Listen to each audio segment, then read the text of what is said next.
Hello everyone, welcome to Learner Bee. I am Shivani Chauhan. इस video में हम क्लास 9th हिंदी की बुक संचयन का चैप्टर 4 मेरा छोटा सा निजी पुस्तकालय देखेंगे।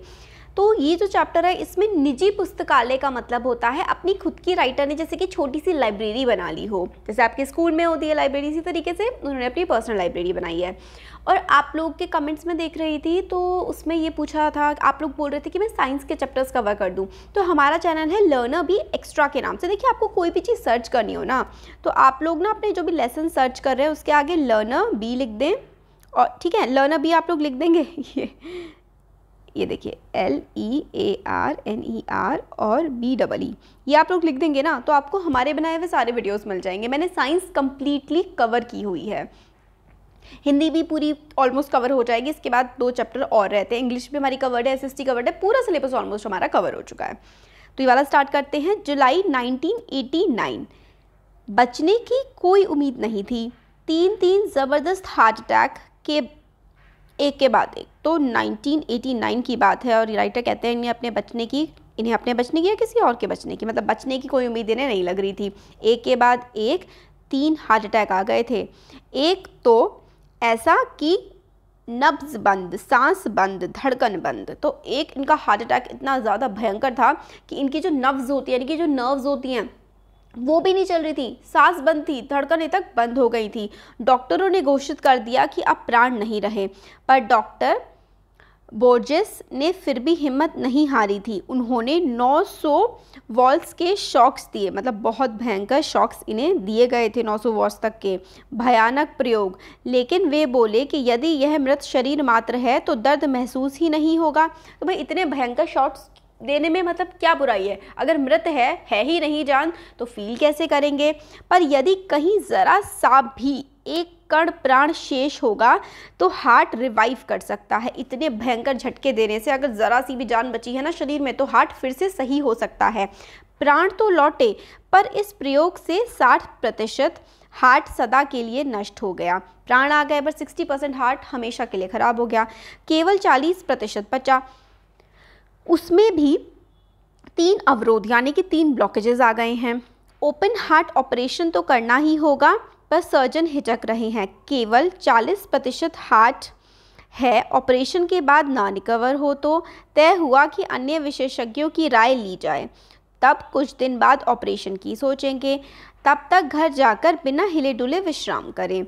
तो भाई इतने भयंकर आपके मतलब हार्ट की कंडीशन है तो ज़्यादा हिले डुले ना और घर पे जाकर के आराम करें। बहरहाल ऐसी अर्ध मृत्यु की हालत में वापस घर लाया जाता हूँ।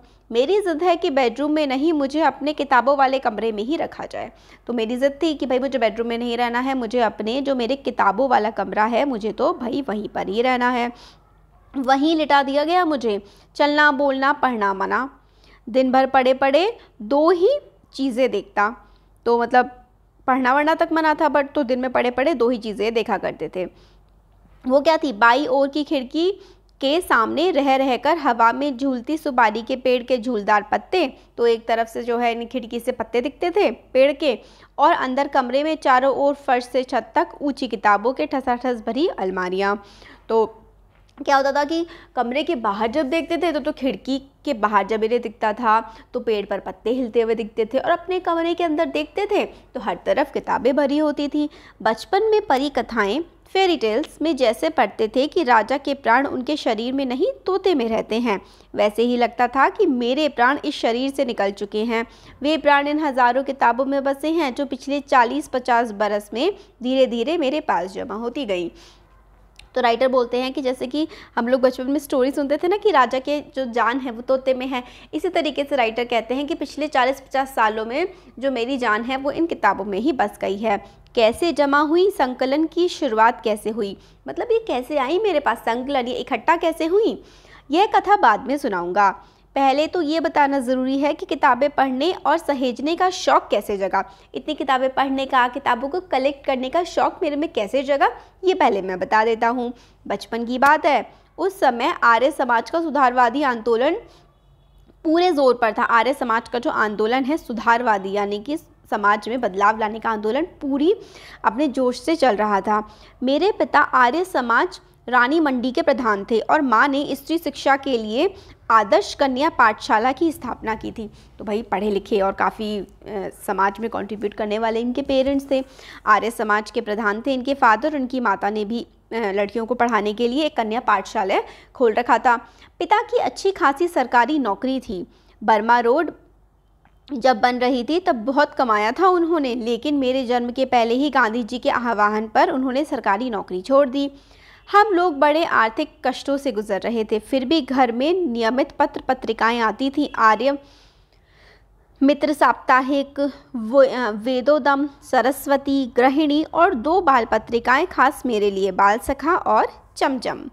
तो ये बताते हैं कि इन्होंने नौकरी छोड़ दी थी जब गांधी जी ने कहा था सत्याग्रह का समय पर कि सरकारी नौकरी छोड़ दो। इनके फादर ने सरकारी नौकरी छोड़ दी। उसके बाद इनकी फैमिली को काफ़ी आर्थिक संकट यानी कि काफ़ी फाइनेंशियल प्रॉब्लम, पैसे की कमी थी। पैसे की कमी होने के बावजूद भी किताबों की कमी नहीं थी घर में। खूब पत्र पत्रिकाएँ इनके घर में हुआ करती थी। इनके लिए भी स्पेसिफिकली बच्चों वाली पढ़ने वाली नॉवेल्स या फिर आप कह सकते हैं हाँ नॉवेल्स, पत्रिकाएं, मैगजीन्स आया करती थी।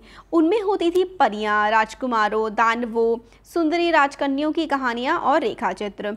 मुझे पढ़ने की चाट लग गई। तो वही हुआ कि मतलब बहुत इंटरेस्टिंग स्टोरी होती थी तो इनको पढ़ने की काफ़ी अच्छी आदत लग गई। हर समय पढ़ता रहता। खाना खाते समय थाली के पास पत्रिकाएं रखकर पढ़ता। अपनी दोनों पत्रिकाओं के अलावा भी सरस्वती और आर्यमित्र पढ़ने की कोशिश करता।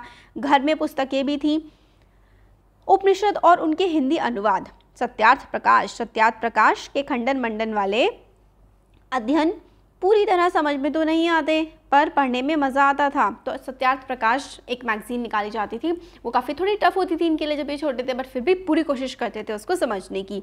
मेरी प्रिय पुस्तक थी स्वामी दयानंद की एक जीवनी, रोचक यानी कि काफ़ी इंटरेस्टिंग शैली में लिखी गई थी, अनेक चित्रों से सुसज्जित। तो दयानंद जो थे, स्वामी दयानंद, उनकी कहानी थी उनकी लाइफ के बारे में और काफ़ी अच्छी सी इनको काफ़ी इंटरेस्टिंग लगी और उसमें काफ़ी सारे मतलब पिक्चर्स वगैरह भी होती थी तो इनको काफ़ी मज़ा आता था राइटर को। वे तत्कालीन पाखंडों के विरुद्ध अदम्य, मतलब तत्कालीन पाखंड, तत्कालीन मतलब जो समय में चल रहे हैं पाखंड, जो कि नाटक ढोंग होते हैं, उनके विरुद्ध अदम्य मतलब जिसे दबाया ना जा सके, अदम्य साहस की कहानी यानी कि जिसको कभी कोई दबा ही ना सके, ऐसी कहानियाँ होती थी उसमें जो ये पढ़ते थे। स्वामी दयानंद की जीवनी में साहस दिखाने वाले अद्भुत व्यक्तित्व था उनका, स्वामी दयानंद का। कितनी ही रोचनात्मक घटनाएं थी उनके जीवन में जो मुझे बहुत प्रभावित करती थी। चूहे को भगवान का भोग खाते देखकर मान लेना कि प्रतिमाएं भगवान नहीं होती, घर छोड़कर भाग जाना, तमाम तीर्थों, जंगलों, गुफाओं, हिम शिखरों पर साधुओं के बीच घूमना और हर जगह उनकी तलाश करना कि भगवान क्या है, सत्य क्या है, जो भी समाज विरोधी, मनुष्य विरोधी मूल्य हैं, रूढ़ियाँ हैं, यानी कि जो समाज रीतियाँ जो चली आ रही हैं उनका खंडन करना और अंत में अपने से हारे को क्षमा कर उससे सहारा देना।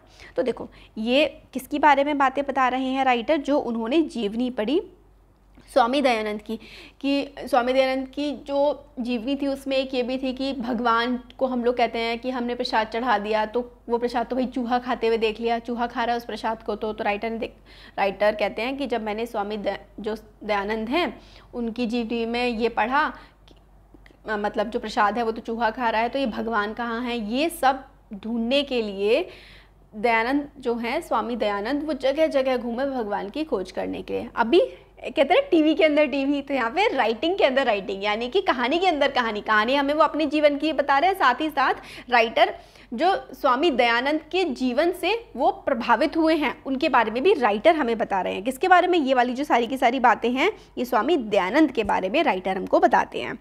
यह सब मेरे बाल मन को बहुत रोमांचित करता, तो ये सब चीज़ें वो पढ़ते थे, तो जो ये छोटे थे काफ़ी इंटरेस्टिंग उन्हें ये सब चीज़ें लगती थी। जब इस सबसे थक जाता तब फिर बाल सखा और चमचम की पहले पढ़ी हुई कथाएं दोबारा पढ़ता। माँ स्कूली पढ़ाई पर जोर देती, चिंतित रहती कि लड़का कक्षा की किताबें नहीं पढ़ता, पास कैसे होगा। कहीं खुद साधु बनकर घर से भाग गया तो पिता कहते जीवन में यही पढ़ाई काम आएगी, पढ़ने दो। तो माँ को थोड़ी मतलब डर लगता था कि ये सब मैं जो किताबें पढ़ता रहता हूँ स्कूल की किताबें नहीं पढ़ता और कहीं मैं साधु वाधु बन के घर से भाग गया तो क्या होगा। पर पिताजी कहते कि ये जो किताबें बच्चा पढ़ रहा है ना, स्कूली किताबें ना पढ़ के जो ये जीवनी पढ़ रहा है, यही इसके जीवन में काम आएंगी। मैं स्कूल नहीं भेजा गया था, शुरू की पढ़ाई के लिए घर पर मास्टर रखे थे। पिता नहीं चाहते थे कि नासमझ उम्र में मैं गलत संगति में पढ़कर गाली गलौज सीखूं, बुरे संस्कार ग्रहण करूं। अतः मेरा नाम लिखाया गया जब मैं कक्षा 2 तक की पढ़ाई घर पर कर चुका था।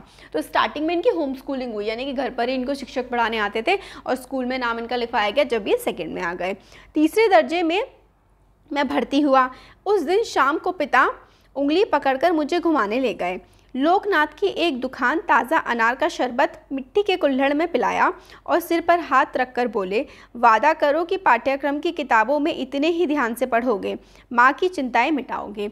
तो अपने पिता के साथ घूमने गए थे, पिताजी इनको घुमाने ले गए थे बाहर और कहा, वादा करो कि जैसे तुम बाकी किताबें पढ़ते हो इतनी ही मन लगा करके बाकी स्कूल की किताबें भी पढ़ोगे। बाकी यानी कि जैसे कि ये स्वामी दयानंद की जीवनी और बाकी जो मैगजीन्स होती हैं उनको काफ़ी इंटरेस्ट लेके पढ़ा करते थे राइटर। तो इनके पिता ने, राइटर के पिता ने राइटर से वादा लिया कि भाई तुम स्कूल की किताबें भी इतने ही मन लगा के पढ़ोगे, क्योंकि तुम्हारी माँ को चिंता होती है कि शायद तुम स्कूल की पढ़ाई पर ध्यान ना दो। उनका आशीर्वाद था या मेरा जी तोड़ परिश्रम कि तीसरे चौथे में मेरे अच्छे नंबर आए और 5वें में तो फर्स्ट आया। माँ ने आंसू बहाकर गले लगा लिया। पिता मुस्कुराते रहे, कुछ बोले नहीं। चूँकि अंग्रेज़ी में मेरे नंबर सबसे ज़्यादा थे, अतः स्कूल से इनाम में 2 अंग्रेज़ी किताबें मिली थी। एक में 2 छोटे बच्चे घोंसले की खोज में बागों और कुंजों में भटकते हैं और इस बहाने पक्षियों की जातियों, उनकी बोलियों, उनकी आदतों की जानकारी उन्हें मिल जाती है। तो ये फर्स्ट आए थे और इंग्लिश में इनके बहुत अच्छे नंबर थे, तो स्कूल से इन्हें प्राइज़ में 2 इंग्लिश किताबें मिली थी। उसकी स्टोरी में मतलब 2 बच्चे जंगल में घूमते हैं और जंगल की चीज़ें काफ़ी ज़्यादा सीख जाते हैं। दूसरी थी ट्रस्टी द रग, जिसमें पानी के जहाज़ों की कथाएँ थीं। कितने प्रकार के होते हैं, कौन कौन सा माल लद कर लाते हैं, कहाँ से लाते हैं, कहाँ ले जाते हैं, नाविकों की ज़िंदगी कैसी होती है, कैसे कैसे द्वीप मिलते हैं, कहाँ कहाँ हेल होती है और कहाँ शाख होती है।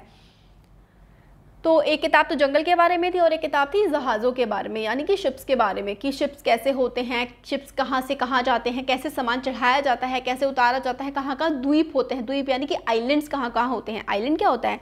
एक ऐसा ज़मीन का टुकड़ा जो चारों तरफ, मतलब ज़मीन का टुकड़ा जो कि चारों तरफ पानी से घिरा हो, उसको हम आइलैंड कहते हैं। तो आइलैंड कहाँ होते हैं, कैसे होते हैं, ये सारी इन्फॉर्मेशन एक किताब में थी। इन 2 किताबों ने एक नई दुनिया का द्वार मेरे लिए खोल दिया। तो ये जो किताब है, एक नई दुनिया के बारे में राइटर को पता लगा। पक्षियों से भरा आकाश और रहस्यों से भरा समुद्र। पिता ने अलमारी के एक खाने से अपनी चीज़ें हटाकर जगह बनाई और मेरी दोनों किताबें उस खाने में रखकर कहा, आज से यह खाना तुम्हारी अपनी किताबों का, यह तुम्हारी अपनी लाइब्रेरी है। तो जो 2 किताबें इनको मिली थी स्कूल से, पिताजी ने कहा कि ये देखो, ये तुम्हारी अलमारी है और ये खाना, जैसे कि खाना का मतलब है ये अलमारी है, सपोज करो उसके 4 डिवीज़न है, तो एक डिवीज़न को खाना कह देते हैं कि भाई ये वाला जो डिवीज़न है, पिताजी ने कहा अब तुम्हारा है और तुम अपनी किताबें इसमें रखना, अपनी छोटी सी लाइब्रेरी इसको समझो। यहाँ से आरंभ हुई उस बच्चे की लाइब्रेरी। बच्चा किशोर हुआ, यानी कि थोड़ा और बड़ा हुआ। स्कूल से कॉलेज, कॉलेज से यूनिवर्सिटी गया, डॉक्टरेट हासिल की, यूनिवर्सिटी में अध्यापन किया, अध्यापन छोड़कर इलाहाबाद से मुंबई आया, संपादन किया। तो स्कूल से कॉलेज, कॉलेज से यूनिवर्सिटी, डॉक्टरेट की उपाधि ली, फिर पहले टीचिंग करी, फिर उसके बाद टीचिंग करने के बाद वो एडिटोरियल्स में एडिटर बन गए। उसी अनुपात में अपनी लाइब्रेरी का विस्तार करता गया। तो जैसे जैसे एज बढ़ती गई, लाइब्रेरी भी बढ़ती गई। आप पूछ सकते हैं कि किताबें पढ़ने का शौक़ तो ठीक है, किताबें इकट्ठी करने की सनक क्यों सवार हुई? इसका कारण भी बचपन का एक अनुभव है। ठीक है, किताबें तो पढ़ते हैं बट लोग इकट्ठी नहीं करते ज़्यादातर, तो क्यों हुई इकट्ठी ये भी राइटर बताते हैं। इलाहाबाद भारत के प्रख्यात यानी कि फेमस शिक्षा केंद्रों में से एक रहा है। इलाहाबाद काफ़ी फेमस शिक्षा केंद्र है पूरी इंडिया में। ईस्ट इंडिया, यानी कि जब अंग्रेज़ों का शासन था उस समय की बात ये बता रहे हैं। ईस्ट इंडिया द्वारा स्थापित पब्लिक लाइब्रेरी से लेकर महामना मदन मोहन मालवीय द्वारा स्थापित भारती भवन तक, तो भारती भवन और काफ़ी सारी अंग्रेज़ों के द्वारा स्थापित की गई लाइब्रेरी, हमारे इंडियन फ्रीडम फाइटर्स जैसे कि मदन मोहन मालवीय ने जो है भारती भवन स्थापित किया, वहाँ तक विश्वविद्यालय की लाइब्रेरी तथा अनेक कॉलेजों की लाइब्रेरियां तो हैं ही। लगभग हर मोहल्ले में एक अलग लाइब्रेरी। वहाँ हाई कोर्ट है, अतः वकीलों की निजी लाइब्रेरियां, अध्यापकों की निजी लाइब्रेरियां। अपनी लाइब्रेरी वैसे कभी होगी यह तो स्वप्न में भी नहीं सोचा था, पर अपने मोहल्ले में एक लाइब्रेरी थी, हरि भवन। स्कूल से छुट्टी मिली कि मैं उसमें जाकर जम जाता था। पिता दिवंगत हो चुके थे, मतलब इनके फादर की डेथ हो गई थी। लाइब्रेरी का चंदा चुकाने का पैसा नहीं था, अतः वह वहीं बैठकर किताबें निकलवा कर पढ़ता था। उन दिनों हिंदी में विश्व साहित्य विशेषकर उपन्यासों के खूब अनुवाद हो रहे थे। तो इनके फादर की डेथ हो गई थी, तो इनके पास इतने पैसे नहीं थे, तो वहीं पर बैठ कर के लाइब्रेरी में पढ़ते थे।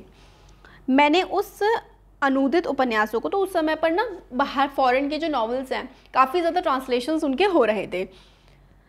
अनुवाद का मतलब ट्रांसलेशन होता है, जैसे एक भाषा से सपोज करो कोई रशियन भाषा में है कोई नॉवल, उसको हिंदी में कन्वर्ट कर दिया, तो वो ये पढ़ा करते थे। उपन्यास नॉवेल्स होते हैं जिसमें बहुत लंबी, मतलब एक ही स्टोरी पूरी की पूरी किताब में चल रही होती है नॉवल, तो उनको पढ़कर बड़ा सुख मिलता था। अपने छोटे से हरिभवन में खूब उपन्यास थे।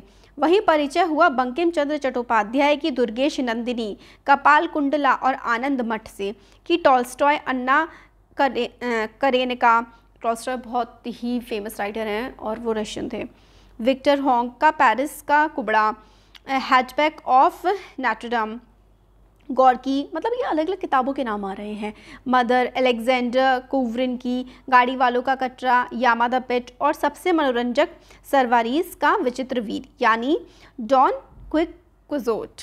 ये इंग्लिश नेम्स हैं सारे और हिंदी में लिखे गए हैं। हिंदी के ही माध्यम से सारी दुनिया के कथा पात्रों से मुलाकात करना कितना आकर्षक था। तो हिंदी के माध्यम से पूरी दुनिया के बारे में जानकारी मिल रही थी इन नॉवेल्स से। तो ये सारे के सारे ना बच्चों ये नॉवेल्स के नाम हैं। लाइब्रेरी खुलते ही पहुंच जाता, और जब शुक्ल जी लाइब्रेरियन कहते कि बच्चा अब उठो पुस्तकालय बंद करना है, तब बड़ी अनिच्छा, मतलब सुबह जैसी लाइब्रेरी खुलती तभी पहुंच जाता, और जब लाइब्रेरी बंद होने वाली होती ना तब मैं निकलता था, बड़ी अनिच्छा से, बिल्कुल मन नहीं होता था लाइब्रेरी से जाने का। जिस दिन कोई उपन्यास अधूरा छूट जाता उस दिन मन में कसक होती कि काश इतने पैसे होते कि सदस्य बनकर किताब इशू करवा लेता। तो इनके फादर के जाने के बाद इनके पास इतने पैसे नहीं थे कि बुक इशू करवा सके, इसलिए वहीं बैठकर पढ़ते थे। या काश इस किताब को खरीद ही पाता तो घर रखता, एक बार पढ़ता, दो बार पढ़ता, बार बार पढ़ता, पर जानता कि यह सपना ही रहेगा, भला कैसे पूरा हो पाएगा। तो भाई ये किताबें इकट्ठी कैसे हो, पैसे तो है नहीं। पिता के देहावसान के बाद आर्थिक संकट इतना बढ़ गया कि पूछिए मत, मतलब बहुत ही ज़्यादा इनको पैसे की दिक्कत हो गई थी। फीस जुटाना तक मुश्किल था। अपने शौक की किताबें खरीदना तो संभव ही नहीं था। एक ट्रस्ट से योग्य पर असहाय छात्रों की पुस्तकें खरीदने के लिए कुछ रुपये सत्र के आरंभ में मिलते थे। तो एक ट्रस्ट से मतलब मिल जाते थे कि जो असहाय बच्चे हैं जो खुद से नहीं खरीद सकते किताबें, तो इनको थोड़ी हेल्प हो जाती थी। उनसे प्रमुख पाठ्य पुस्तकें सेकेंड हैंड खरीदता था, बाकी अपने सहपाठियों से लेकर पढ़ता और नोट्स बना लेता। उन दिनों परीक्षा के बाद छात्र अपनी पुरानी पुस्तकें आधे दाम में बेच देते और उसमें आने वाले नए लेकिन उसे विभिन्न छात्र खरीद लेते। इस तरह काम चलता। तो मतलब होता है ना कॉलेजेस और स्कूल्स में भी कि मतलब सपोज़ करो आप 8th क्लास में हो, 8th में गए तो आपने अपनी किताबें आधे दाम में 7th क्लास के बच्चे को बेच दी, है ना। तो ये वाली चीज़ चलती थी। तो ये इसी तरीके से किताबें लेके पढ़ा करते थे। लेकिन फिर भी मैंने जीवन की पहली साहित्यिक पुस्तक अपने पैसों से कैसे खरीदी, यह आज तक याद है। तो अपने पैसे से पहली किताब मैंने कैसे खरीदी मुझे याद है आज तक। उस साल इंटरमीडिएट पास किया, 12th क्लास पास करी, पुरानी पाठ्य पुस्तकें बेचकर BA की पाठ्य पुस्तकें लेने एक सेकेंड हैंड बुक शॉप पर गया। तो पुरानी BA की किताबें बेची, 12th क्लास की किताबें बेच के BA की किताबें मैं लेने गया सेकेंड हैंड। उस बार जाने कैसे पाठ्य पुस्तकें खरीद कर भी 2 पैसे बच गए। तो पता नहीं कैसे हुआ कि भाई मैंने जो है किताबें खरीद ली और 2 पैसे फिर भी बच गए, 2 रुपये फिर बच गए इनके राइटर के। सामने के सिनेमा घर में देवदास लगा था, न्यू थिएटर्स वाला, बहुत चर्चा थी उसकी। लेकिन मेरी माँ को सिनेमा देखना बिल्कुल नापसंद था। उसी से बच्चे बिगड़ते हैं। लेकिन उसके गाने सिनेमा घर के बाहर बजाते थे। उसमें सहगल का एक गाना था, दुख के दिन अब बीतत नाही, उसे अक्सर गुनगुनाता रहता था। कभी कभी गुनगुनाते आंखों में आंसू आ जाते, जाने क्यों। एक दिन माँ ने सुना, माँ का दिल तो आखिर माँ का दिल। एक दिन बोली, दुख के दिन बीत जाएंगे बेटा, दिल इतना छोटा क्यों करता है, धीरज से काम ले। तो मतलब ये राइटर ना दुख के दिन कभी ना बीतेंगे, इस तरीके की जो गाना गाया करते थे ये राइटर, क्योंकि मतलब इनके मुंह पे चढ़ गया था क्योंकि हर तरफ सुनते रहते थे।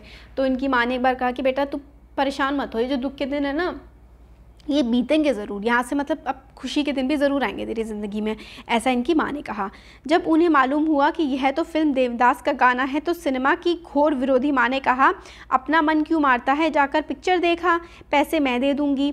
मैंने माँ को बताया कि किताबें बेचकर 2 रुपये मेरे पास बचे हैं। वो 2 रुपये लेकर माँ की सहमति से फिल्म देखने गया। पहला शो छूटने में देरी थी।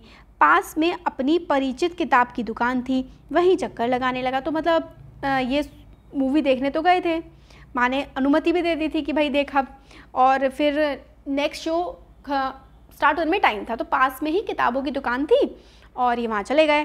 सहसा देखा काउंटर पर एक पुस्तक रखी है, देवदास की काउंटर पर देवदास पुस्तक रखी है, लेखक शरद चंद्र चट्टोपाध्याय, दाम केवल 1 रुपया। मैंने पुस्तक उठाकर उल्टी पलटी तो पुस्तक विक्रेता बोला, तुम विद्यार्थी हो, यही अपनी पुरानी किताबें बेचते हो, हमारे पुराने ग्राहक हो, तुमसे अपना कमीशन नहीं लूँगा, केवल 10 आने में यह किताब दे दूँगा। तो उन्होंने कहा कि तुम तो यहीं पर किताबें बेचते हो, विद्यार्थी हो, तुमसे कमीशन नहीं ले रहा, चलो मैं सिर्फ 10 आने में तुम्हें किताब दे देता हूँ।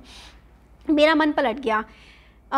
कौन देखे 1.5 रुपये में पिक्चर, 10 आने में देवदास खरीदी, जल्दी जल्दी घर लौट आया और 2 रुपये में से बचे 1 रुपये 6 आना माँ के हाथ में रख दिए। तो इन्होंने मूवी नहीं देखी, 1.5 रुपये की 10 आने की किताब ये ले आए। पहले तो मतलब समय लगता था, इतने पैसे में बहुत कुछ हो जाता था, और बचे हुए पैसे अपनी माँ के हाथ में इन्होंने रख दिए। अरे तू लौट कैसे आया, पिक्चर नहीं देखी, माँ ने पूछा। नहीं माँ, फिल्म नहीं देखी, ये किताब ले आया देखो। माँ की आंखों में आंसू आ गए। खुशी के थे या दुख के, यह नहीं मालूम। वह मेरे अपने पैसों से खरीदी, मेरी अपनी निजी लाइब्रेरी की पहली किताब थी। तो अपने पैसों से खरीदी और अपनी लाइब्रेरी की मेरी पहली किताब थी। आज जब अपने पुस्तक संकलन पर नज़र डालता हूँ, जिसमें हिंदी अंग्रेज़ी के उपन्यास, नाटक, कथा संकलन, जीवनियाँ, संस्मरण, इतिहास, कला, पुरातत्व, राजनीति का हज़ारहा किताबें हैं। तो मतलब ये क्या क्या होता है, हिंदी इंग्लिश के नॉवेल्स, ड्रामास, कथा संकलन मतलब स्टोरी राइटिंग्स, जीवनियाँ होती हैं बायोग्राफीज़, लोगों की लाइफ के बारे में कहानियाँ, संस्मरण होते हैं मेमोरियल्स, और हिस्ट्री और आर्ट्स और पुरातत्व यानी कि पुराने ज़माने में मतलब क्या क्या हुआ था वो सब कहानियाँ, बहुत हज़ारों किताबें हैं अब राइटर के पास। तब कितनी शिद्दत से याद आती है अपनी वह पुरानी पहली पुस्तक की खरीदारी। तो मतलब ये इतना कुछ है, बट पहली जो पुस्तक जिस तरीके से खरीदी थी वो राइटर को याद है आज भी। Rainer Maria Rilke, Stefan Zweig, Maupassant, Chekhov, Tolstoy, दास्तो, अच्छा ये चैप्टर तो कोई नहीं, दो मैं सोचती 2 वीडियो बनाऊंगी इस चैप्टर की, बट एक ही वीडियो में थोड़ा बड़ा हो गया, कोई नहीं। दस्तोवस्की, मायकोवस्की, तो ये सारे के सारे अलग अलग नाम हैं, ठीक है। इस और ये हिंदी में कबीर, तुलसी, सूररस खान, जायसी, और ये सारे के सारे ना बच्चों राइटर्स के नाम हैं, आपको भी याद नहीं रहेंगे, मैं बोलूँगी तो भी कोई फ़ायदा नहीं है। अब जैसे कि टॉल्स्टॉय, आबू, इनमें से 3-4 नाम आप लोग याद कर लेना, है ना। तो इन सब की कहानियों की किताबें इनके पास रखी हुई थी। मराठी के वरिष्ठ कवि विंदा करंदीकर ने कितना सच कहा था उस दिन। मेरा ऑपरेशन सफल होने के बाद वे देखने आए थे, बोले, भारती, ये सैकड़ों महापुरुष जो पुस्तक रूप में तुम्हारे चारों ओर विराजमान हैं, इन्हीं के आशीर्वाद से तुम बचे हो। इन्होंने तुम्हें पुनर्जीवन दिया है। मैंने मन ही मन प्रणाम किया विंदा को भी, इन महापुरुषों को भी। तो ये इनके फिर कोई फ्रेंड होंगे, काफ़ी बड़े राइटर थे, उनसे मिलने आए और कहा कि इन महापुरुषों को जो तुमने अपने आसपास ये सजा रखे हैं, ये पुस्तकें जो तुमने लगा रखी हैं, इनको पढ़ते हो, सम्मान देते हो, इसी की वजह से, इन्हीं के आशीर्वाद की वजह से आज तुम बचे हो।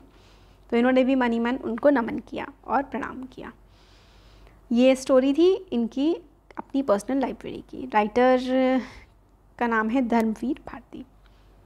अच्छा लगा है तो सब्सक्राइब कर लीजिएगा और लाइक कर दीजिएगा। Thank you.